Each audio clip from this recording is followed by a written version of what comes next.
ya. Nah, ini fungsinya seperti apa? Kalau pedal itu emang dia itu yang punya wewenang dan hak secara penuh untuk melaksanakan kegiatan pencegahan. Jadi dia di hulunya gitu, pencegahan, penanggulangan, pencemaran, dan kerusakan lingkungan.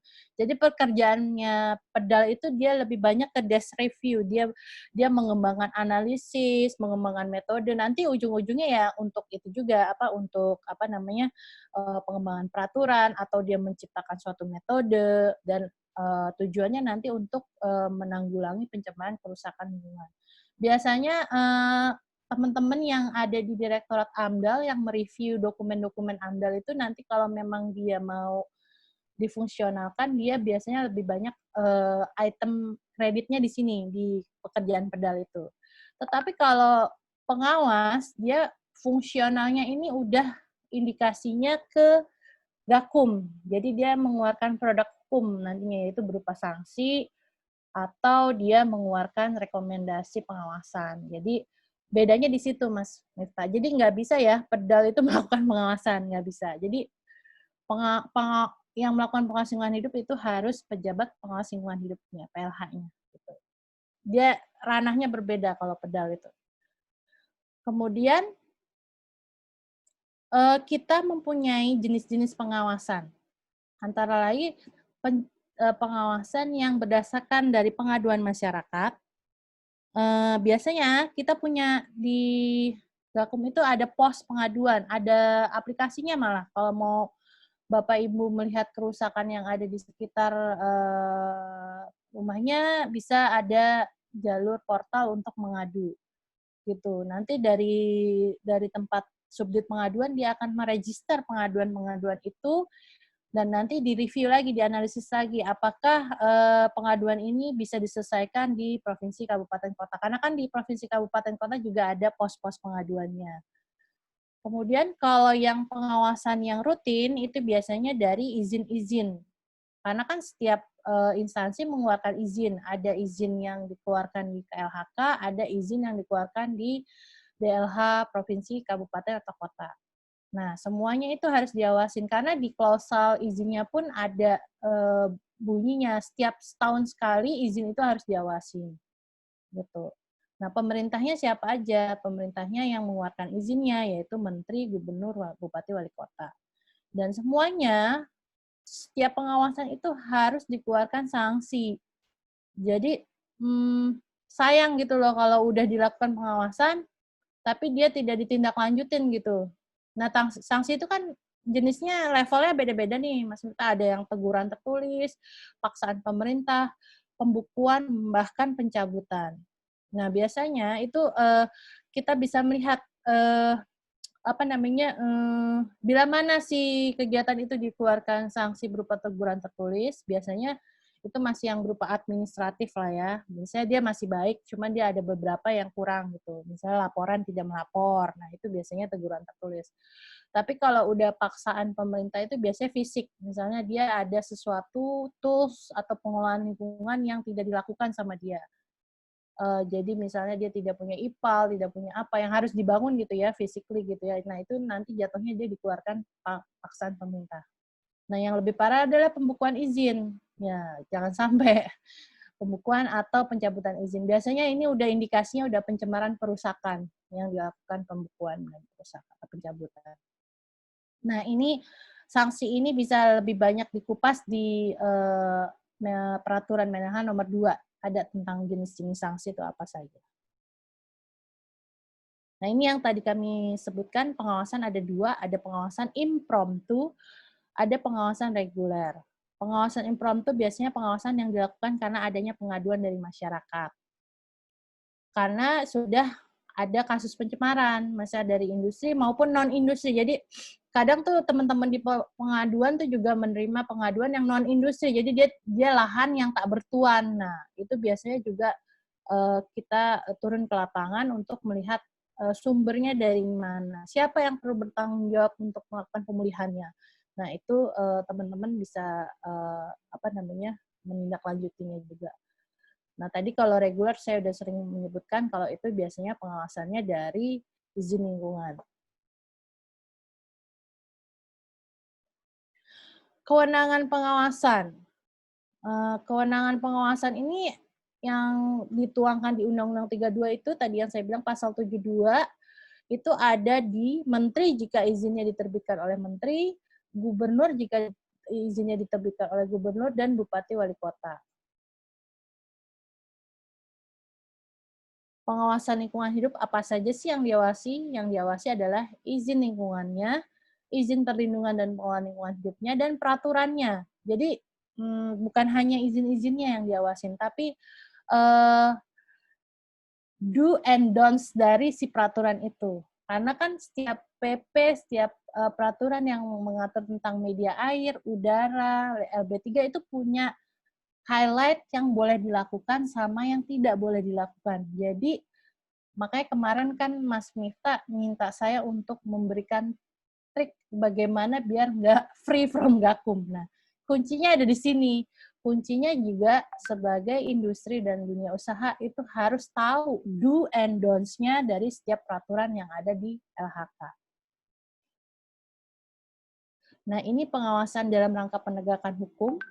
Jadi, biasanya kegiatannya itu diawali dengan pengaduan atau pengawasan rutin. Kemudian dari situ kita akan melakukan pengawasan. Nah, nanti kalau indikasinya ada ke perdata bisa dilakukan penegakan hukum perdata, luar pengadilan dan pengadilan, atau dia penegakan hukum pidana terpadu atau multidors. Apa saja aspek-aspek yang diawasi? Nah, biasanya aspek yang diawasi adalah perizinan dari dokumen lingkungan, dokumen AMDAL, kemudian ada tools dari pengendalian pencemaran air di PP 82, pengelolaan limbah B3 PP 101, dan pengendalian pencemaran udara PP 41. Nah, kalau misalnya taat, jadi kan kita juga nggak boleh nih nyari-nyari kesalahan. Karena kalau misalnya taat, ya kita juga harus melakukan apresiasi. Nah, biasanya apresiasinya itu berupa surat apa namanya apresiasi. Atau itu bisa dikatakan surat rekomendasi aja kalau memang sudah taat. Tapi kalau tidak taat, ya harus diberikan sanksi. Gitu. Nah, ini banyak sekali peraturan yang memang harus nggak usah dihafal sih, sebenarnya saya juga nggak hafal dari sekian banyak peraturan ini, tapi hanya dipahami aja gitu. Jadi kalau memang mau tentang air, bacanya kemana nih peraturannya, udara yang mana ini. Jadi biasanya kita di Diklat PPLH, kita harus cari gitu, kalau misalnya ada pelanggaran A, nah pelanggaran ini biasanya kaitannya dengan peraturan mana. Nah ini namanya analisis yuridis. Jadi kita dari pengawas itu nggak akan melakukan penulisan pelanggaran kalau tidak ada dasarnya, tidak ada bahasa peraturannya, tidak ada hukumnya gitu. Jadi Bapak Ibu bisa smart di sini, bisa tahu kok misalnya dia bilang ini harus seperti ini, tapi nggak ada dasarnya gitu. Jadi kita juga bisa gitu membalikan dasar hukumnya apa gitu. Jadi tidak serta merta pengawas itu bisa melakukan semau-maunya gitu, semau-maunya. Karena semuanya itu harus ada based on rule-nya. Nah, ini peraturan-peraturannya. Tahapan pengawasan. Jadi, ini yang ada di KLHK. Pengawasan itu kita harus dimulai dari perencanaan. Jadi nggak bisa pengawasan itu kita cuman nggak ada perencanaan, misalnya tidak ada data-data sebelumnya gitu-gitu. Jadi kita sebelumnya harus mulai menginventarisasi dulu izin-izinnya apa. Kemudian kita mengidentifikasi dulu. Nah, karena ini judulnya penegakan hukum di bidang industri prasarana dan jasa, biasanya kami di subdit pengawasan ada dua, ada yang bidang industri prasarana dan jasa, ada yang bidang SDA. Nah, kalau di industri prasarana dan jasa itu lebih banyak untuk kegiatan-kegiatan misalnya industri yang proses produksi yang mengeluarkan output. Nah, kalau misalnya SDA, misalnya migas, tambang, nah itu banyak juga kebakaran hutan adanya di situ. Jadi kita biasanya dipilah-pilah dulu, dibagi dua, yang mana yang masuk ke EPJ, yang mana yang masuk ke SDA. Tapi tetap sama, pengawasnya yang turun ya tetap PLH yang membidangi dua bidang itu. Nah, biasanya di perencanaan awal kita rencanakan, termasuk perjalanan juga kita rencanakan. Misalnya apakah lokasi ini bisa ditempuh dengan seperti apa. Nah, banyak pertanyaan dari teman-teman di dinas, apakah dengan situasi COVID seperti ini masih melakukan pengawasan? Nah, jawabannya kita kemarin mau mengeluarkan surat edaran menteri yang menteri juga tetap melakukan pengawasan. Jadi, apalagi kalau memang sudah sifatnya seperti pencemaran kasus. Nah, kayak kemarin kita juga sudah turun ke TPA-TPA yang mencemar sungai di Cisadane. Nah, itu nggak bisa dibiarkan juga. Tetapi memang kita sekarang pengawasannya udah lain, udah pakai protokol COVID gitu. Jadi APD-nya lengkap dan kita juga udah mulai harus rapid dulu gitu. Jadi memang tetap dijalanin, cuman ya kita melindungi diri kita sendiri, seperti itu. Karena kan namanya pencemaran persakan nggak bisa nunggu gitu, nggak bisa nunggu habis rapid. Jadi kalau memang bisa dilakukan pengawasan, dilakukan pengawasan dengan protokol COVID. Kemudian untuk persiapan pengawasannya biasanya kita review dulu nih, kita belajar dulu izin lingkungannya apa, data pendukung data-data yang bisa didapat apa. Kemudian kita membuat surat penugasan. Nah, kalau misalnya di Dinas Lingkungan Hidup punya lab, biasanya kita turun bersama-sama dengan petugas dari lab. Nah, nanti tapi petugas labnya yang tersertifikasi dan akreditasi ya, karena nanti bisa dipertanggungjawabkan hasil labnya jika suatu saat masuk ke pengadilan. Karena pengadilan nggak terima tuh kalau misalnya labnya dari lab yang bukan terakreditasi dan terregistrasi. Dan petugasnya juga nggak terima kalau dia belum sertifikasi, hasil labnya itu nggak kepakai di pengadilan gitu. Terus waktu kita turun kita juga udah siapin checklist. Nah, checklist pengawasan itu dari mana sih? Ya itu yang tadi saya bilang, dari izin-izin, prasyaratnya, dan dari peraturan perundang-undangan. Nah, makanya biasanya teman-teman ke lapangan itu perabotannya banyak banget. Jadi dia sebelumnya udah siap dengan checklist. Jangan sampai turun ke lapangan tidak dengan tangan kosong, tidak ada rencana yang jelas. Karena kalau tidak ada rencana yang jelas dengan tangan kosong, nanti pengawasannya jadi nggak terukur gitu. Jadi bisa kayak apa ya, ini pengalaman pribadi sih, kalau waktu kita nggak tahu lokasi yang mau kita datangin di mana, nanti bisa diarahin, jadi bisa dibawa jalan-jalan, diajak muter-muter gitu. Tapi kalau kita punya perencanaan dan saya mau ke sini, saya nggak bisa kemana-mana, saya mau ke sini, titik koordinat ini. Jadi udah sampai titik koordinat pun kita udah bawa dari pusat gitu, dari sebelum berangkat. Nah itu insya Allah kita akan fokus pengawasannya. Nah untuk tools, banyak tools yang perlu dibawa, makanya teman-teman tuh kalau udah pengawasan, tasnya banyak banget, ada tas drone. Jadi sebelum kita turun ke lapangan, kita udah mapping dulu nih. Jadi kita udah melihat, karena kan makan waktu kalau kita misalnya tidak melakukan mapping gitu. Terus dari gitu kita sudah membawa drone, terus kita sudah bawa peta dari tempat keberangkatan, sudah mengamati berita-berita yang ada di daerah tentang perusahaan ini, dan ada kalau misalnya punya pH meter, dibawa pH meternya, GPS dan kamera dan segala macam. Nah itu biasanya kita sudah persiapkan itu sebelum turun ke lapangan. Nah, nanti di tahap pelaksanaannya ya melakukan pengawasan, tapi ya itu, kita nggak bisa masuk ke dunia usaha kalau tidak tanpa surat tugas, karena kan ada juga badan usaha yang tidak menerima pengawas itu. Nah, bagaimana kalau misalnya nggak diterima? Kalau nggak diterima ya gampang, kita tinggal buat berita acara penolakan aja, dan kita, dari situ ya sudah dia dia akan usaha itu akan dapat hukuman yang lebih jos lagi gitu. Jadi makanya kalau misal di teman-teman ada yang dari dunia usaha, kalau misalnya sudah ada pengawas, silakan aja, maksudnya transparan aja. Jadi dikasih masuk aja, terus dari gitu emang kalau memang ada data-data dikasih, dan apa ya, maksud saya tuh jangan disembunyikan. gitu. Jadi transparan aja, semua yang dimiliki diberikan gitu. Karena memang kewenangannya pengawas bisa sampai itu, sampai membuat berita acara penolakan, dan kalau ditolak di suatu badan usaha, dia akan meneruskan lagi di Direktorat Penegakan Hukum Pidana yang lebih levelnya lebih up lagi gitu.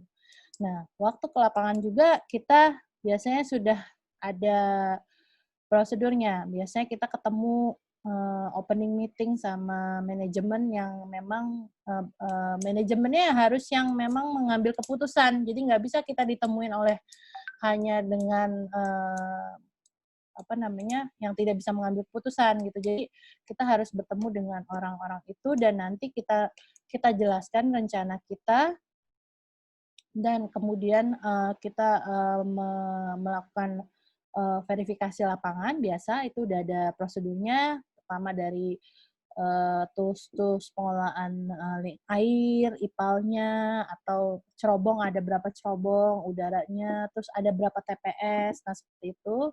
Nah, itu sudah ada tahapan-tahapannya biasanya di awal pengawasan. Kemudian di saat pengawasan juga kita bikin berita acara. Nah, berita acara itu harus didampingi oleh pimpinannya. Jadi nggak boleh kita menuliskan sesuatu yang tidak diketahui gitu. Jadi kita harus konfrontasi dulu dengan pimpinan manajemen. Nah, nanti pulang dari pengawasan, kita kalau misalnya ada sampel yang harus diberikan ke laboratorium, kita serahkan, terus kita menyusun laporan, dan pengawas juga menyusun konsep sanksi, kemudian kita melakukan pengarsipan. Nah, nanti baru kalau memang sudah ada analisis yuridisnya, bisa diketahui apakah pelanggaran tersebut masuk ke sanksi administratif, pidana, atau perdata. Nah, ini hal-hal yang dicantumkan dalam berita acara, ada fakta lapangan. Nah, fakta lapangan pun kita harus sifatnya subjektif, jangan asumsi. Jadi kita pengawas itu tidak boleh menambah-nambah kalimat yang memang tidak ada faktanya. Jadi apa ya, lebih ke harus ada data. Jadi tidak bisa kita menuliskan telah terjadi pelanggaran ini karena faktanya seperti ini, tapi memang kita harus ada datanya. Dan bahasanya harus mudah dimengerti.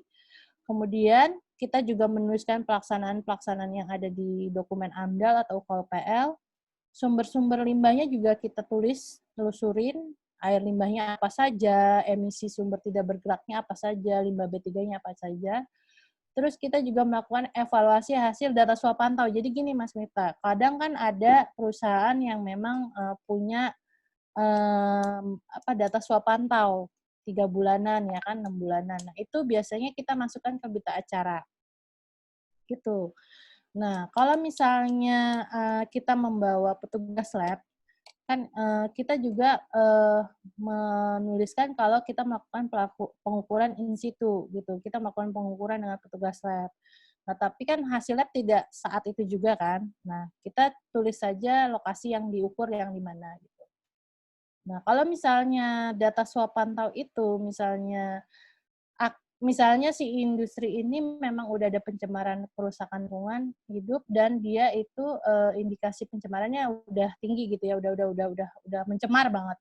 Nah, kita nggak bisa pakai data based on data swab pantau yang dilakukan oleh perusahaan. Jadi kita memang harus ngambil pakai data kita sendiri. Kita harus mengambil sampel sendiri. Seperti itu. Karena kalau misalnya datanya dari data laporan itu, nanti di pengadilannya kurang kuat gitu, karena nggak ngambil sendiri gitu. Jadi pernah ada kasus seperti itu. Jadi harus diambil sendiri. Kemudian hasil temuan yang sesuai dan tidak sesuai dengan peraturan itu harus ditulis. Jadi jangan sampai nggak ditulis. Kalau nggak ditulis itu berarti kegagalan si pengawas gitu. Dia tidak bisa memasukkan bahasa pelanggarannya. Dan berita acara itu sudah harus menggambarkan status ketaatan yang dilakukan saat kunjungan. Dan tidak boleh mencantumkan rekomendasi. Jadi harus seperti ini, nanti ditindaklanjuti dengan bikin IPAL, nanti harus gini-gini, itu nggak boleh. Jadi pengawas itu hanya memotret fakta. Hanya memotret fakta lapangan. tidak bisa nambah-nambahin, tidak bisa ngasih rekomendasi. Beda kalau misalnya kita pemantauan gitu. Kalau pemantauan kita bisa ngasih rekomendasi, nanti IPAL-nya dibuat seperti ini ya, Bapak Ibu ya, gini-gini. Nah, itu boleh. Tapi kalau dalam acara pengawasan itu tidak boleh seperti itu. Nah, berita acara pengawasan juga ditandatangani oleh saksi-saksi pihak perusahaan. Yang tadi saya bilang, orang-orang yang memang pimpinan atau yang memang memiliki tugas untuk mengambil keputusan. Nah, setelah pulang dari lapangan, dari suatu badan industri, kita harus membuat laporan untuk hasil pengawasan. Isi laporannya itu apa aja? Biasanya informasi profil perusahaan, terus kemudian kita evaluasi dokumen RKPL-nya, dokumen AMDAL-nya apakah dia sesuai rencana kegiatan dengan AMDAL dan yang ada di faktanya, kemudian fakta dan temuan lapangan, kemudian kita juga harus tadi yang saya bilang, melakukan analisis yuridis, jadi menulis pelanggarannya, tapi harus ada kaitannya, pelanggarannya dengan peraturan yang mana gitu. Nah, nanti si pengawas juga akan memberikan rekomendasi, ini pelanggaran ini baiknya diberikan apa? Sanksi administratif kah, perdata kah, pidana kah, atau hanya apresiasi? Misalnya hanya emang sudah bagus gitu, memang sudah taat seperti itu. Nah, kemarin saya diminta Mas Miftah untuk Mbak Feni kasih tips and tips dong kalau misalnya industri itu biar bebas dari gakum apa sih gitu kan.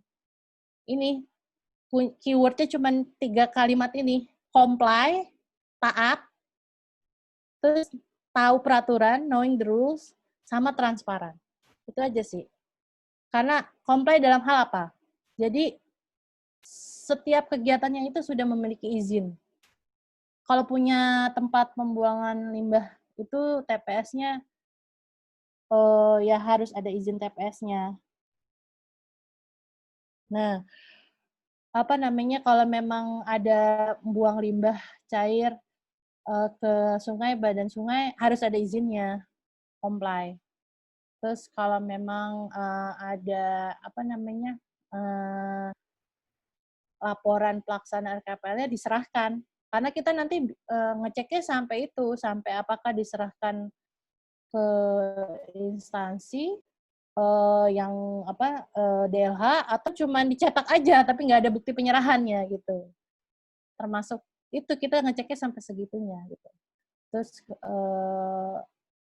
knowing the rules, karena ini menurut saya ini yang paling key point-nya ya, karena banyak yang masih nggak tahu gitu loh, masih melakukan sesuatu tapi nggak tahu harus seperti apa gitu.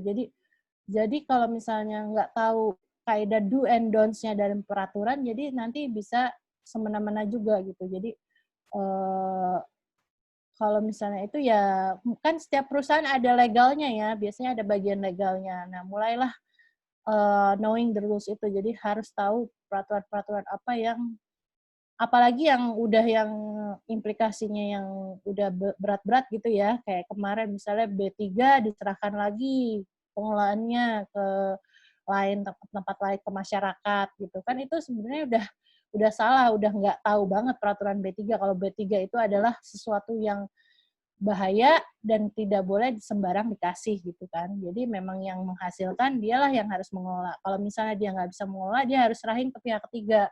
Tapi pihak ketiganya ya harus yang punya izin gitu.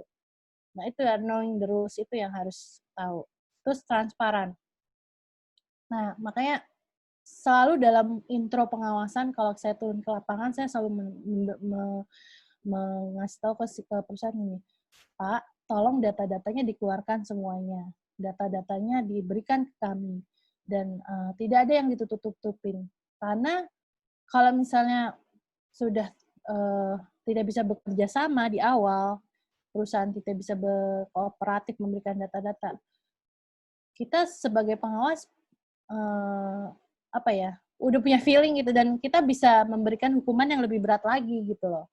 Tetapi kalau misalnya kooperatif memang tahu kesalahannya di mana ya, ya walaupun ya sifat alamiah ya ingin menutup-nutupi, tapi sebaiknya jangan sampai memberikan data palsu karena itu konsekuensinya lebih berat lagi kalau misalnya memberikan data palsu, lab palsu, Ya kan saya pernah tuh diberikan data lab, ternyata SHU-nya memang sama dari bulan ke bulan sama itu terus gitu kan, dan pas dicek labnya juga tidak tersertifikasi, tidak terakreditasi. Nah itu kan yang jadi bumerang juga buat si dunia industri itu gitu kalau dia tidak transparan gitu.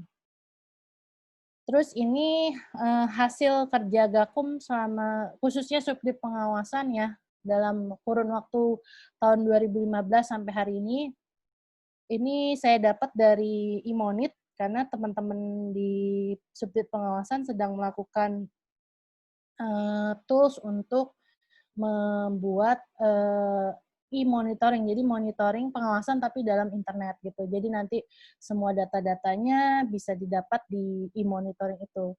Dan rekapitulasi kalau misalnya sampai saat ini yang sudah diawasi jumlah izinnya adalah 5.027 termasuk pengawasan tidak langsung. Jumlah perusahaan yang sudah diawasi dari tahun 2015 adalah 1.413. Nah, ini yang bidang IPJ-nya dibedain. Kalau izinnya sudah 141. Terus dari gitu SDA-nya juga ada, Karhutla juga ada. Karhutla tiap tahun kita pasti melakukan pengawasan. Ini bisa dilihat trennya, nah 2020 masih sedikit nih, masih 351 karena ya kaitannya COVID ini. Jadi kalau untuk sekarang kita benar-benar yang memang kita pilih yang sudah mendesak gitu kasusnya, yang memang harus dilakukan inspeksi ke lapangan. Seperti itu paparan saya di sesi Zoom meeting kali ini, dan saya perlu memberitahukan kalau memang Gakum itu punya Instagram, punya YouTube, punya Twitter, punya Facebook. Jadi Bapak Ibu yang mau update tentang berita-berita yang ada di Gakum bisa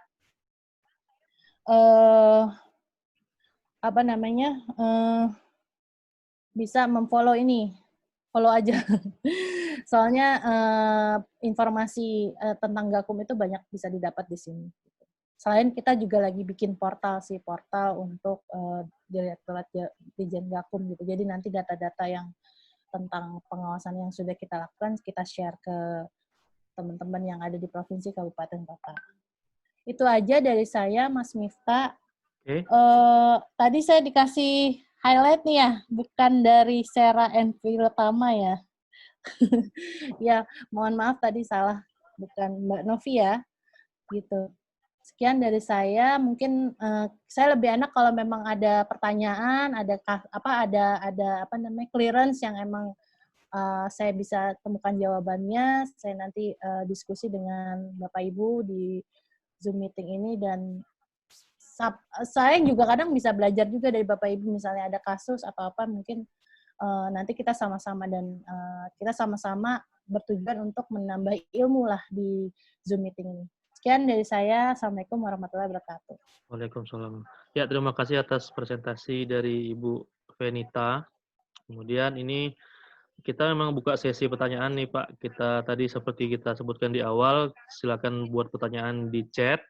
Nanti kita akan pilih, kemudian kita akan persilakan untuk bertanya langsung. Cuma disilakan diketik dulu di penanya. Ini ada dua penanya yang dari awal tadi sudah nanya. Pertama dari Ibu Ria ini, Mbak Venita.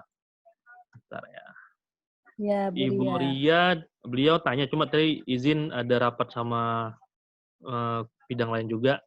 Pertanyaan 1, apakah polisi bisa masuk untuk menyidik masalah LH tanpa didampingi oleh PPLH atau PPNS, KLHK? Nomor 2, apakah sudah disosialisasikan ke seluruh jajaran kepolisian? Nomor 3, banyak kawan-kawan yang di lapangan yang dipanggil untuk BAP oleh Reskrimsus tanpa sepengetahuan pihak PPNS atau PPLH, KLHK.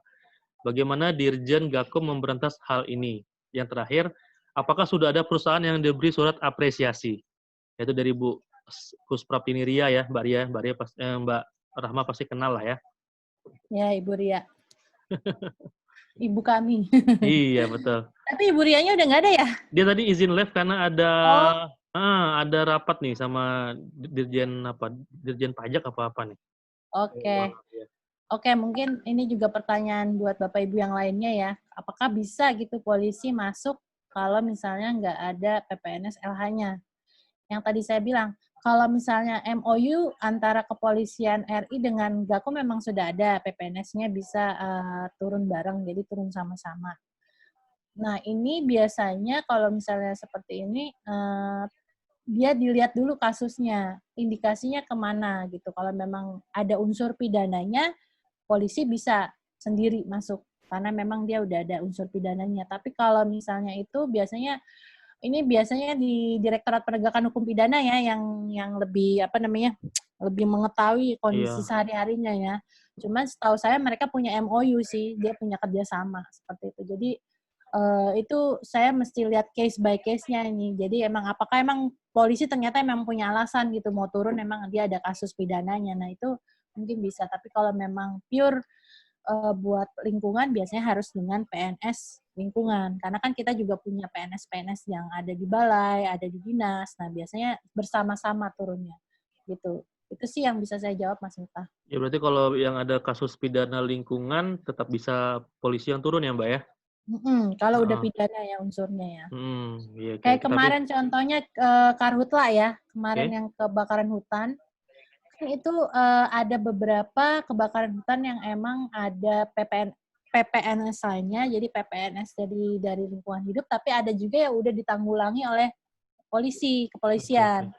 Nah, biasanya kalau kepolisian sudah masuk, ya sudah, berarti dia kita PNS backup kepolisiannya gitu. Oke, oke, Tetapi oke. kalau misalnya belum ya kita PNS LH turun, kita menyegel gitu. Jadi sama-sama sih, selama masih bisa koordinasikan, kita koordinasi dengan Polri. Jadi walaupun PNS LH, PNS Polri itu biasanya berkoordinasi gitu Ya. sih. Saling sinergi lah intinya, Mbak ya? Ya sinergi lah Saling intinya gitu. sinergi, ya Ya betul karena kan, betul. teman-teman juga pasti banyak itu kan, banyak yang harus di-handle. Jadi kalau misal satu meng-handle semua mungkin nggak ke-handle, makanya kita harus Mhm. saling bersinergi juga. Iya benar benar Mungkin Mas kesimpulan Miftah. atas pertanyaan Bu Ria 1, 2 seperti itu, apakah sudah disosialisasikan? Sudah, karena sudah ada MOU-nya ya, Mbak ya, dengan bagian Ya, sudah ada sudah MU-nya. ada.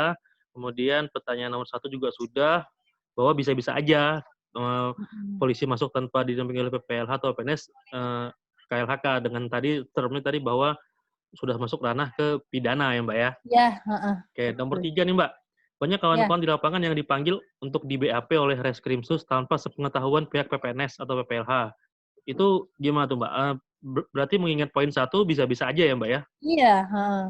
Yang penting kan kalau misalnya dalam BAP itu kan sebenarnya itu kan baru tahap ini ya, kalau full bucket ya, jadi masih mengumpulkan keterangan dan Oke, emang oke. harus wawancara seperti itu kan buat buat mereka bikin kayak LK gitu ya, laporan kejadian atau apa gitu ya. Saya juga ini PPNS yang lebih banyak tahu. Kalau misalnya setahu saya ya nggak apa-apa kita kita lakukan aja pemanggilan itu dan kita berikan datanya dan setahu saya sih biasanya masih dalam tahap full bucket, jadi belum ada yang gimana-gimana gitu. Atau mungkin kadang bisa dijadikan saksi ahli gitu kan, Iya, iya, keterangan iya. saksi segala macam gitu sih Mas Miftah. Oke, oke, oke, oke. Kemudian, apakah sudah ada perusahaan yang diberi surat apresiasi nih, Mbak? Mungkin ini lebih ke Oke. pengalaman Mbak aja dah, apakah pernah Kalau ada? surat apresiasi, kita biasanya gini Mas Miftah, kan biasanya perusahaan itu kan ngirimin laporan-laporannya ke Dirjen Gakum, laporan-laporan pelaksanaan LKPL, swab pantau. Nah, biasanya kita kasih apresiasi tapi bentuknya ucapan terima kasih gitu. Jadi memang terima kasih telah melaporkan gitu dan Berupa piagam ya, Mbak ya? kalau berupa berupa surat, Wih, masih oke, oke. surat Oke, oke, gitu. oke. Jadi hanya surat rekomendasi. Jadi kayak surat penyampaian ucapan terima kasih. Tapi kalau memang dia dari hasil pengawasan ya diucapkan terima kasih, saya belum nemu sih. Setidaknya dia diberikan sanksi, yaitu berupa teguran tertulis. Teguran tertulis kan masih yang ringan-ringan aja kan, Oke, masih oke, yang oke. nggak implikasinya kayak ini gitu. Gitu. Oke. Karena ya kalau dibilang ya apresiasi ya, apa ya, eee, ya ada di tempat lain juga, di Dirjen PPKL juga biasanya juga memberikan apresiasi gitu. Jadi Kalau Gakum sih ya outputnya itu sanksi berupa teguran tertulis, paksaan, atau pembukuan gitu. Itu sih Mas Mita. Ini yang biasa di KLHK pusat ya, tapi saya nggak tahu mungkin dari dinas, provinsi, kabupaten, kota, stylenya budaya beda-beda lagi. Cuman emang apresiasi itulah makanya kita mendekatkannya ke Permen 02 itu, yang tadi teguran tertulis atau apa gitu. Oke. Gitu Mas Mita. Oke, ini ada pertanyaan lagi. Ini ada 4 penanya nih sama. Jadi ini kita Bu Ria sudah. Ini buat Pak Ivan Chandra. Mungkin saya langsung saja ya. Pak Ivan Chandra bisa raise hand nggak Pak? Angkat tangan. Di Zoom ini maksudnya. Raise hand. Pak Ivan Chandra. Kalau nggak ada, mungkin saya bacakan saja. Halo? Oke, saya bacakan saja ya. Buat mempersingkat waktu. Dari Pak Ivan Chandra, izin bertanya Bu Venita. Bolehkah Ya, dengan silakan. beberapa hak istimewa tadi, seorang pengawas yang diceritakan tadi, pengawas bisa langsung meminta laporan hasil uji dari perusahaan yang mengujikan atau dalam kurung target pengawasan dari laboratorium lingkungan terakreditasi. Laboratoriumnya satu instansi dengan pengawas. Misalnya gini Bu, misalnya pengawasnya dari lingkungan hidup, labnya pakai lab LH juga, ya kan? Sedangkan lab menerapkan menjaga imparsialitas karena sebagai penyedia jasa. Jadi gini Bu, lab kan juga punya apa ya, data confidence ya Bu ya. Misalnya lab lingkungan di kota A, dia punya kliennya memeriksakan sampel ke dia, ya kan? Kemudian tiba-tiba karena satu dinas sama lingkungan hidup nih, kan pasti biasanya lab tuh berbentuk UPT ya, Bu ya. Nah, terus si kepala dinas itu karena dia koordinasinya di atas kepala UPD bilang, "Saya mau cek dong hasil lab perusahaan A yang periksa di kita." Sedangkan kalau lab akreditasi nih, Mbak, kan ada kerahasiaan data, kontrol dokumen. Nah, itu apakah itu diperbolehkan dalam tindakan pengawasan tuh, Bu? Itu kan ibaratnya apakah seistimewa itu haknya gitu loh, sampai melanggar imparsialitas penyedia jasa lab nih, karena kan lab akreditasi kan punya batasan akses dokumen kan, Mbak, kan? Pernah terjadi seperti itu nggak, Mbak? Mungkin bisa di-sharing. Kalau misalnya kondisinya seperti itu, kita balik lagi tujuan awalnya apa gitu. Jadi Oke. apakah memang sudah ada tools-tools yang memang dipenuhi gitu? Karena kan kalau pengawasan itu harus satu kegiatan ya. Jadi dia mungkin di awal dia harus punya SPT dan di awal dia juga udah harus punya perencanaan dan tujuannya apa meminta itu gitu loh. Jadi kalau Oke. misalnya tujuannya memang untuk mendukung pengawasan yang dia lakukan, misalnya dia memang lagi butuh datanya ke industri ini untuk melihat ini, nah itu berhak si pengawas itu dengan meminta data itu. Tapi Sesuai kalau SOP tadi ya, Mbak, ya, ada surat perintah sesuai SOP itu tugas, bisa, ya kan, dasarnya surat apa. tugas, dasarnya apa. Jadi si lab sebagai penyedia jasa yang terakreditasi juga punya kontrol dokumen kan, bahwa kita Iya. pernah nih dimintain data oleh dinas ini untuk kegiatan ini, dasarnya hitam di atas putihnya ada. Seperti itu ya, Mbak, ya? Iya, iya. Dan satu lagi Mas Mita, biasanya kita tuh kan kalau dalam rangka pengawasan hubungannya sama si perusahaan ya, PT Mhm, itu kan. Jadi iya. kalau memang si lab itu adalah pihak ketiga dari perusahaan itu ya kita mintanya jalurnya lewat si perusahaan itu kan. Iya, betul Nah, betul. kalau memang ada sesuatu yang emang kita harus mintakan, emang kita kepaksa banget emang harus Mhm, minta ke lab-nya langsung, ya itu tetap harus ada bukti yang sejalan dasarnya, sama iya itunya, betul. dasarnya gitu. Jadi nggak bisa kita semena-mena minta itu kalau nggak ada dasarnya. Iya, Jadi menurut saya dan kita lebih kredibel mintanya ya saat pengawasan, betul. nggak saat Lebih pulang gitu loh. lebih legal kan seperti itu, Lebih Mbak, legal, prosesnya benar ya kan, heeh, dasarnya ada, walaupun itu misalnya satu dinas, misalnya Dinas Lingkungan Hidup punya lab, UPT lab gitu kan, "Gue heeh. minta data ini dong," gitu kan. Sedangkan Iya, di sisi lab kan mereka pun juga punya tanggung jawab akreditasi kan, bahwa datanya harus confident, kecuali mhm. ada yang minta pakai surat tugas tadi ya, Mbak, ya. Pakai Iya surat bener. tugas sesuai SOP dasarnya apa, dalam hal apa, jadi kan jelas. Mungkin seperti itu yang saya tangkap ya, Mbak, ya? Iya betul seperti itu Oke, Mas terima Mita. kasih. Ya, Pak Iya. Ivan itu sudah dijawab sama Bu Venita ya. Kemudian ada nomor nomor 2 ternyata. Mohon share pengalaman Bu Venita dalam kondisi pandemik ini, model pengawasan seperti apa yang efektif, terukur, lebih efisien, dan kreatif lagi, tidak monoton seperti umumnya. Ini Oke. dari Pak Heri Supratman ini. Ya, jadi gini Pak Heri, kita udah dari bulan apa sih pandemik nih? Februari ya? Udah Iya, mau 5 bulan. Memang kalau kondisi untuk reguler, pengawasan yang rutin, terus terang kita di Gaku memang stop dulu. Jadi memang perintahnya juga kalau misalnya yang rutin ya, yang apa reguler itu kita belum banyak lah pengawasannya. Tetapi kalau memang sudah pengawasannya base-nya dari pengaduan, itu kita wajib mau nggak mau turun gitu. Karena kan ini kaitannya dengan pelayanan publik kan, pelayanan masyarakat. Nah, eh, turunnya dengan APD lengkap gitu. Jadi memang harus ada tools-nya, semuanya kita beli itu di kantor juga pengadaan, misalnya masker, disinfektan, terus udah gitu alat APD. Nah, itu kita sediakan itu gitu loh.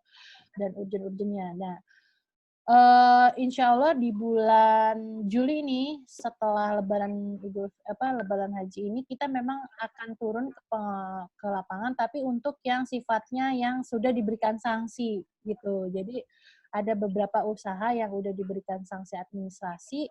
Nah, kita nanti akan melakukan pengawasan sanksi itu. Jadi pengawasan setelah diberikan sanksi gitu, Mas Miftah. Jadi bukan berarti kita nggak turun sama sekali, tapi kita tetap harus turun karena kan memang kalau pencemaran perusahaan nggak bisa nunggu-nunggu kayak kemarin yang di TPA Banten itu kita harus turun, kita harus ngambil data, kita harus memberikan laporan, memberikan informasi ke atasan. Jadi itu mungkin kecakapannya masing-masing dinas lah ya, bagaimana bisa turun tapi dengan aman gitu ya. Tapi yang saya kemarin ada juga informasi kalau memang mau lebih diutamakan dari pengawasan tidak langsungnya, misalnya by report dari laporan pengawasan. Itu sah-sah aja karena kan pengawasan tidak langsung kan juga salah satu bentuk pengawasan kan. Jadi dia review laporannya, laporan 3 bulannya, nanti dianalisis apa yang kurang, apa yang tidak sesuai, nanti dikembalikan surat dari hasil evaluasi laporan, itu juga boleh sah-sah saja. Tetapi yang salah adalah dari laporan itu tidak bisa dikeluarkan sanksi administrasi. Karena nggak ada dasarnya, Mas Miftah. Oh, Karena yang diberikan sanksi administrasi itu hanya berupa pengawasan yang inspeksi, yang lapangan gitu. Kalau oh, yang by report itu hanya berupa hasil evaluasi atau rekomendasi oke, gitu. oke. Oke, baik, baik. Oke, terima kasih Bu. Ini ada pertanyaan lagi dari Bapak, bentar, Bapak Syahri. Bapak Syahri mungkin bisa raise hand Pak atau mikrofonnya dihidupin. Oke, sebentar Bapak Syahri. Bapak Syahri, ya. Sudah bisa Pak Syahri? Ya, silakan Pak. Halo, Assalamualaikum. Waalaikumsalam warahmatullahi wabarakatuh. Langsung Pak. Waalaikumsalam. Dari Syahri mana dari Pak? Pontianak. Pontianak. Oh iya, salam kenal Pak. Saya juga dari Pontianak nih Pak. Iya, ini udah saya cek ternyata konsultan lingkungan Pontianak. Insya Allah nanti silaturahmi deh ke sana. Siap. Jadi Ibu, ini saya sebenarnya advokat, tapi sebelumnya juga terlibat di NGO sebelum menjadi advokat. Pertanyaan saya itu singkat. Bagaimana peran serta masyarakat dalam penegakan lingkungan hidup? Satu, yang kedua, dalam penegakan lingkungan hidup ini bisa saja pemerintah itu yang melakukan kelalaian. Berkaitan dengan itu, apakah ada kasus Kementerian Lingkungan Hidup itu digugat oleh NGO atau masyarakat, Bu? Sekian, Bu. Terima kasih. Terima kasih Pak. Ya, mungkin sudah jelas Pak ya pertanyaannya ya. Pertanyaannya advokat banget ya, berat ya Pak ya. Ya Bu, coba silakan Bu Venita. Ya, saya coba jawab ya Pak ya. Tapi mungkin kalau misalnya tidak terpuaskan, nanti saya bisa kasih informasi lagi setelah Zoom meeting ini. Jadi kalau untuk peran masyarakat Pak, memang perannya besar Pak. Karena kan yang kalau misalnya apalagi itu dari pengaduan ya, kan biasanya masyarakat adalah dog watch-nya industri ya. Jadi memang kalau ada sesuatu yang sudah mulai merasakan, sudah ada yang terganggu, biasanya kita membutuhkan peran masyarakat dalam hal pengaduan itu gitu. Jadi masyarakat bisa memberikan pengaduan dari kondisi yang ada di lingkungan. LSM, NGO juga banyak kok yang ngasih pengaduan. Karena biasanya kan kayak itu udah concernnya gitu ya Pak, yang kayak kemarin aki bekas ilegal itu kan banyak tuh. Jadi itu biasanya kita NGO yang aktif tuh memberikan data-data ke kami. Nah, biasanya kami pakai tuh Pak data-data itu. Misalnya data-data dari NGO sudah melakukan riset, sudah melakukan penelitian. Itu bisa kita gunakan sebagai pelengkap kita kalau misalnya kita mau melakukan verifikasi lebih lanjut.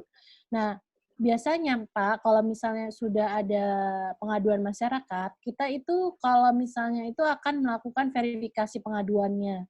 Nanti pengaduannya apakah terbuktikan atau tidak terbuktikan, kita akan ada konfrontasi lagi dengan masyarakat. Biasanya kalau teman-teman di pengaduan akan melakukan pertemuan dengan masyarakat gitu untuk menampung aspirasinya, menampung konten pengaduannya, terus data-datanya. Nah, itu dijadikan bukti sama kami gitu. Jadi masyarakat perannya sangat besar banget untuk menjaga kelestarian. Kemudian apakah KLHK pernah digugat? Ya, kalau misalnya dilihat di Facebook Gakum Pak ya, emang kita kadang juga pernah digugat gitu, ada gitu loh. Saya juga nggak bisa pungkirin ada digugat. Mungkin digugatnya bisa dari perusahaan yang tidak sanksinya tidak bisa diterima dari perusahaan itu sendiri gitu.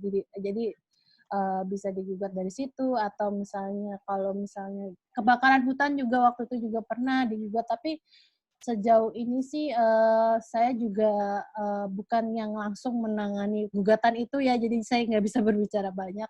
Tetapi ada Pak, gugatan tuh ada gitu. Tapi tetap kami selesaikan, dan Gakum juga kalau dipanggil pengadilan yang ya kita jelaskan dan secara jelas, dan kadang gugatannya itu ya juga nggak ada yang bisa nggak dibuktikan juga gitu loh. Jadi kita hadapin lah Pak semuanya itu.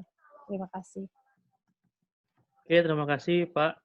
Kemudian ada nih, kayaknya ada yang ini nih. Bu Ria, saya kasih kesempatan buat biar jelas ya, Bu. Tadi saya sudah dijawab sama Bu Venita. Coba Bu Ria di-unmute, Bu. Ya, oke. Halo, Assalamualaikum Mbak Feni. Waduh. Senang ketemu Karena dia. double web karena sama DJK. Tapi ini gini Mbak Feni. Iya. Ini mungkin juga perlu dievaluasi. Gini, pertanyaannya yang pertama, apakah pihak kepolisian bisa langsung masuk untuk menyelidiki masalah pelanggaran lingkungan tanpa didampingi PPLH atau PPNS KLHK? Berani nggak perusahaannya nolak? Caranya gimana nolak?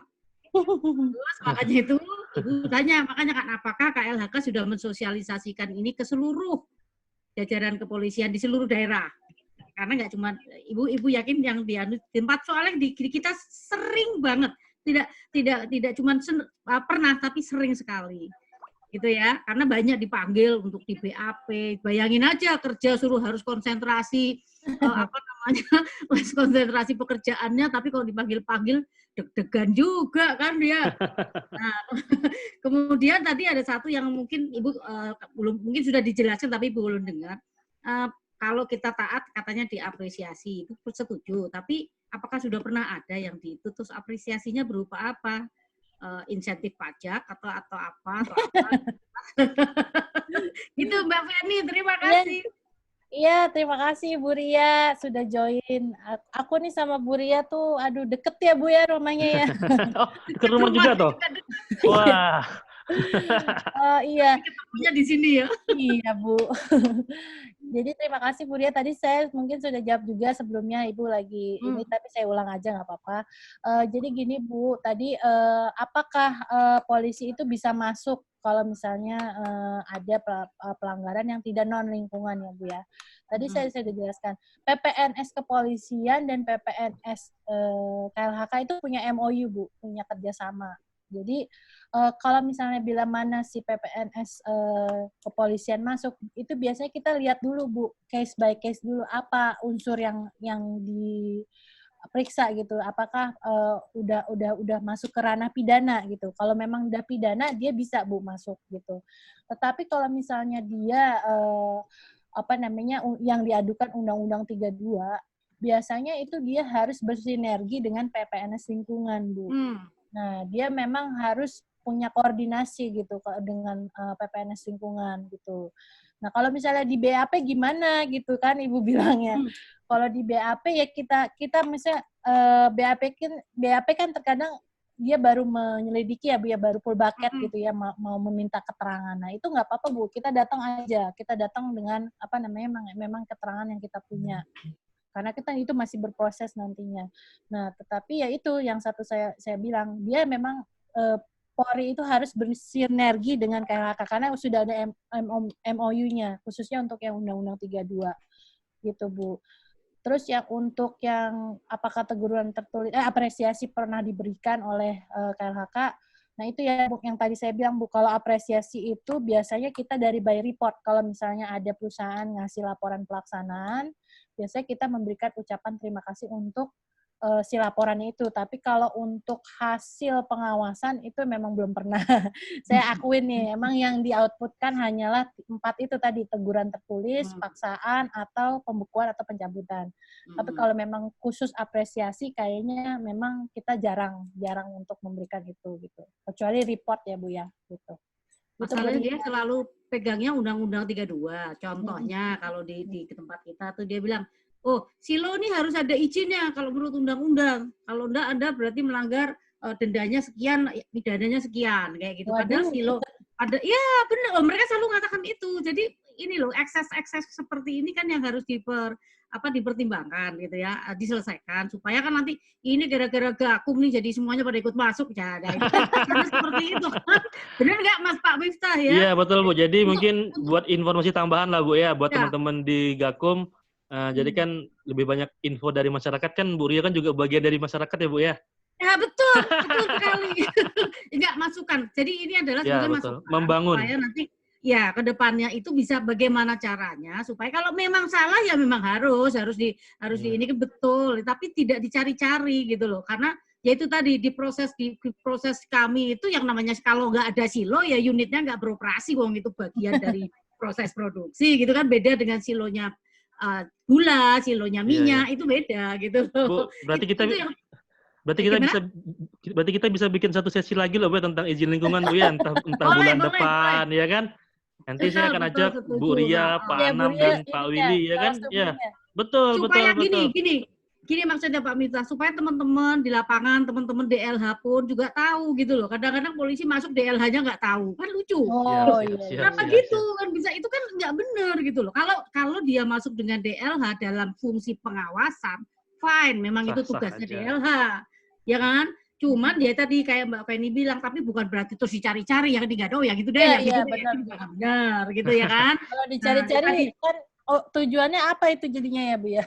Nah, itu Mbak, terserah Mbak Feni sama Pak Miftah deh. Iya, saya jadi semuanya pasti based on peraturan sih Bu, regulasi nggak. Yes, that's right. Kita pun pengawas turun atau PPNS turun yang nggak bisa juga cari-cari juga mengada-ngada. Bapak harus seperti ini, harus ada dasar hukum yang mendasari itu semua. Dan itu hebatnya gini, kalau ada panggilan gitu, surat panggilannya di foto pun nggak boleh, apalagi dikasihkan. Nah ini kan sudah nggak benar kalau kayak gini gitu loh. Tapi kalau niatnya penegakan hukum, kita semua setuju. Siap. Lingkungan harus dijaga, lingkungan cuma satu, kalau lingkungan rusak kita pun nggak sustain. Ya, itu aja. Mau tinggal di Mars ya Bu ya, susah. Lah, betul nggak deh. Aku mungkin saran buat Sera Envirotama kalau untuk yang seperti ini mungkin diadakan lagi sesi berikutnya untuk khusus PPNS. Boleh, ya Mbak Novi ya, nanti kita bikin lagi ya, Mbak Novi ya. Iya Pak. Iya, nah, saya sebagai Oke, terima kasih Mbak Fenita. Iya Bu Ria, makasih. Assalamualaikum. Ya, Ibu melanjutkan ya. Ya, oke, itu sangat energik sekali ya Bu. Bu Ria, saya ingat jadi forum AMDAL ini. Iya, jadi seperti itu pertanyaannya sudah dijawab. Kemudian ini Mbak, saya mau nanya, kalau misalnya terkait dengan izin teknis terus pelanggaran tata ruang dalam perizinan itu Gakum turun nggak Mbak? Misal gini, ada dokumen lingkungan tidak sesuai dengan RT RW misalnya, ya kan? Tapi tetap dikeluarkan, itu termasuk Gakum nggak sih Mbak? Apakah cuma administrasi saja? Kan Itu kalau terkait perizinan kan bukan masuk ke Gakum sebenarnya. jadi gini Mas Bipta, kalau udah nggak sesuai RT RW berarti itu udah salah kaprah itu, berarti udah Oh, awalnya siap. dulunya Ya, udah sudah. salah. Jadi Ini sebenarnya gini, kalau Gakum itu udah lebih ke implementasi. Jadi kalau udah dikeluarkan izin, dia sudah oke. berjalan, Di situ beroperasi, ranahnya di situ ya, Mbak ya? itu ranahnya di situ. Oke, berarti Tuh, ini buat kalau untuk yang menjawab. hulunya, Hah? berarti kan itu ada sesuatu tuh, quote and Oke. quote, Kita off the perizinan. record, kita nggak bahas itu Mbak ya, kita nggak bahas Iya, itu. kita nggak ke situ, Ya. ya. Oke, ini menjawab pertanyaan Mas David Abednego sama Mbak Febrianti ya, karena ini saya bilang kita coba akan bikin sesi tentang izin lingkungan ke depannya nih Mbak Venita. Jadi sehingga lebih bisa menampung lah apa pertanyaan-pertanyaan yang terkait perizinan seperti ini. Oke, Mbak Venita, saya ada beberapa pertanyaan nih Mbak, mungkin yang bisa ditanggapi dulu. Karena Oke. waktu kita semakin sedikit ya. Terus ini sebenarnya sudah sejawab nih. Apakah ada pemanfaatan teknologi sudah tadi drone ya Mbak ya? Drone untuk apa? Ya. Karena kebetulan saya juga sedang ambil sertifikasi pilot drone nih Mbak. Siapa tahu nanti saya bisa jadi pengawas kan. Kemudian kegiatan jasa pemerintah apakah bisa disanksi Mbak? Misal gini, ada kegiatan misalnya TPA sampah. Setelah ada pengaduan warga, ternyata air tanahnya atau apanya lah itu ada gangguan terhadap itu, bisa-bisa aja ya Mbak ya? Karena nanti Bisa. ada pengawas, sah-sah aja ya, bisa-bisa aja ya? Sah. Oke. Kemudian ya sudah itu sih. Terus ini Mbak, penyesuaian terhadap pola usaha. Usaha kan nggak hanya banyak nih Mbak, karena Mbak bahasnya kan industri dan jasa ya. Kalau misalnya kayak di kabupaten kota nih Mbak, kan industri mungkin tidak terlalu banyak lah kayak di Pontianak ini kan.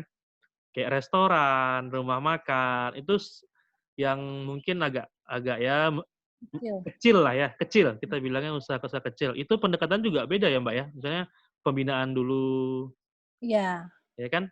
Karena kan Prinsip-prinsip pengawasan. kan masuk ke itu ya, UMKM ya, menengah. Betul. Kalau yang seperti itu biasanya dibina dulu sih, dibina. Dan itu kan kewenangannya lebih ke dinas kabupaten, Kabupaten provinsi, kota ya? kota ya. Kalau saya juga nggak salah ada di Bali apa ya toolsnya, dia udah pakai denda kalau Oh. seperti itu. Kan Oke. tergantung daerahnya. Kalau memang Oke. ada perdanya yang misalnya sudah ada apa sih istilahnya, hukumnya apa gitu, saya nggak tahu. Jadi kalau udah melanggar, merusak, dia harus ada langsung denda yang dibayarkan gitu. Jadi itu baliknya ke kewenangan pemberi izin, masing-masing pemberi izin. Oke. Gitu, Terima kasih Mbak. Oke, jika tidak ada penanya yang lain, coba kita lihat dulu penanyanya. Sudah kita jelaskan tadi bahwa penanya akan kita beri kesempatan buat di chat dulu. Mas David Abid juga sudah saya jawab. Oke, Mas Ivan juga sudah. Mbak Febri juga sudah saya jawab. Mungkin Mas Ivan mau menanggapi tadi ya. Saya itu deh. Coba saya kasih kesempatan. Coba Mas Ivan di unmute. Terima kasih Ya. Pak Miftah. Ya. Singkat Selamat saja ya pagi. Mas ya. Karena waktunya sudah semakin mepet nih. Karena udah mau closing. Izin bertanya ke Bu Venita, apakah pada saat kita verifikasi lapangan terkait sama penilaian proper, ini diperkenankan melakukan pengambilan sampel media lingkungan yang dilakukan oleh tim penilai proper kerjasama dengan lab pemerintah yang terakreditasi, Pak. Hal ini kan dilakukan sebagai komparasi data dengan hasil uji laboratorium mitra perusahaan. Karena umumnya ketika proper perusahaan ini nggak mau melakukan pengambilan sampel dengan lab pemerintah, umumnya dengan lab-lab swasta. Mohon informasi dan penjelasannya Bu Venita. Terima kasih. Baik, terima kasih Pak Chandra ya? Ivan Chandra. Pak Ivan ya? Iya. Pak Ivan Chandra, jadi tadi Bapak berbicara tentang pengambilan lab saat proper.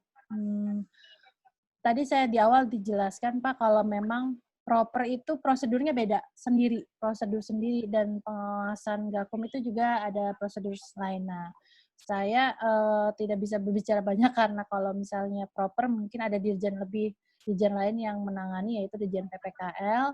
Nah, kalau memang itu sudah menjadikan bagian prosedur dari tahapan penilaian proper, ya memang wajib dilakukan, Pak, seperti itu.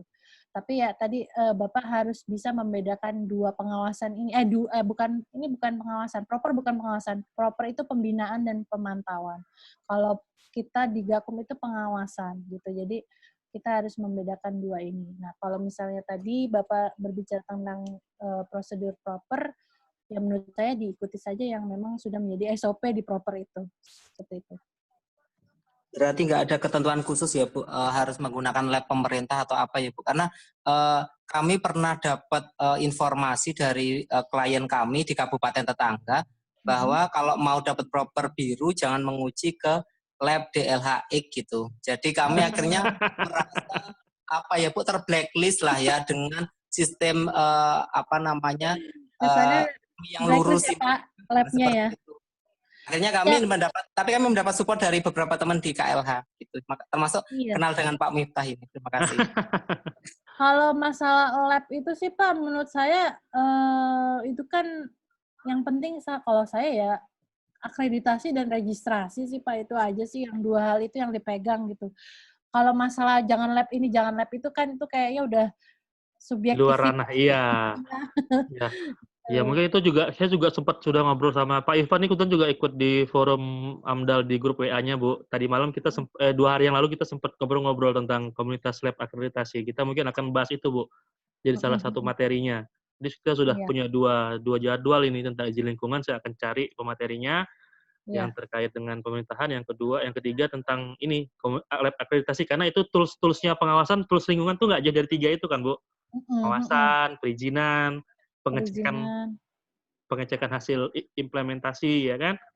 Jadi kita akan bahas itulah biar lebih dalam juga apa. Kalau misalnya masalah proper juga mungkin ada direktorat lain Mas Miftah yang. Siap. Iya, oke deh. Oke, mungkin sekian dari pembicara pemateri kita Bu Rahma Fenita. Mungkin saya akan simpulkan beberapa ya Mbak Rahma ya. Yang pertama adalah Polri adalah mitra KLHK, bahwa sudah ada MOU, terus penanganannya juga case by case. Kita harus cek dulu unsur apa yang diperiksa, apakah masuk ke ranah pidana. Kalau masuk ke ranah pidana bisa saja polisi yang handle.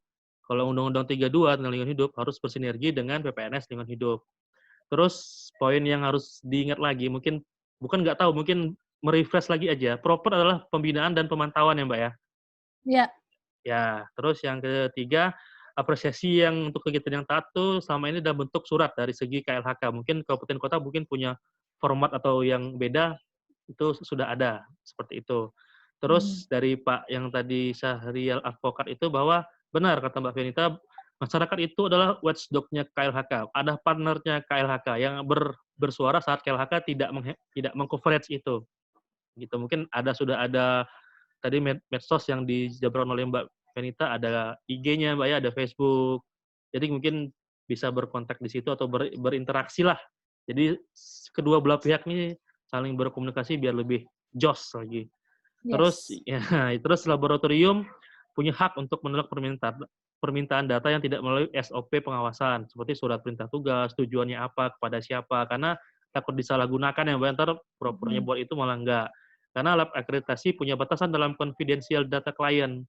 Sebaiknya minta langsung ke kliennya, atau kalau enggak baru mengajukan ke labnya. Itu juga last choice lah, pilihan terakhir sesuai dari Mbak Fenita bilang. Oke, untuk hari ini mungkin sekian pembahasan tentang penegakan hukum lingkungan di bidang industri dan jasa. Mungkin waktunya kurang nih, karena banyak banget yang akan dibahas. Cuma karena kita keterbatasan waktu, teman-teman mungkin nanti bisa kontak dari Mbak Novi dari Secara Enviro Utama mengenai pertanyaan-pertanyaan yang mungkin akan ditanyakan.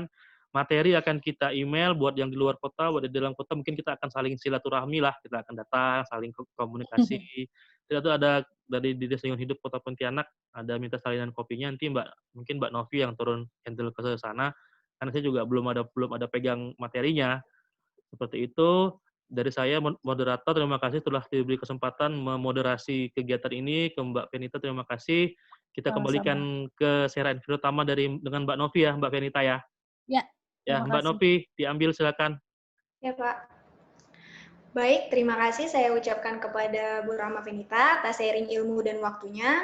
Dan terima kasih kepada Pak Miftahur Rahman telah memandu acara ini hingga berjalan dengan lancar. Serta terima kasih kepada rekan-rekan yang telah menonton sharing session ini, baik yang melalui Zoom maupun yang melalui streaming YouTube. Baik, sebelum saya tutup, saya ingin menginformasikan bahwa konsultan Sera Info Utama akan mengadakan webinar lingkungan hidup dengan judul izin lingkungan yang akan diadakan pada hari Kamis, 23 Juli 2020 pada pukul 7 malam. Baik rekan-rekan semuanya, terima kasih. Akhir kata dari saya Novianti. Wassalamualaikum warahmatullahi wabarakatuh. Waalaikumsalam warahmatullahi warahmatullahi wabarakatuh. wabarakatuh.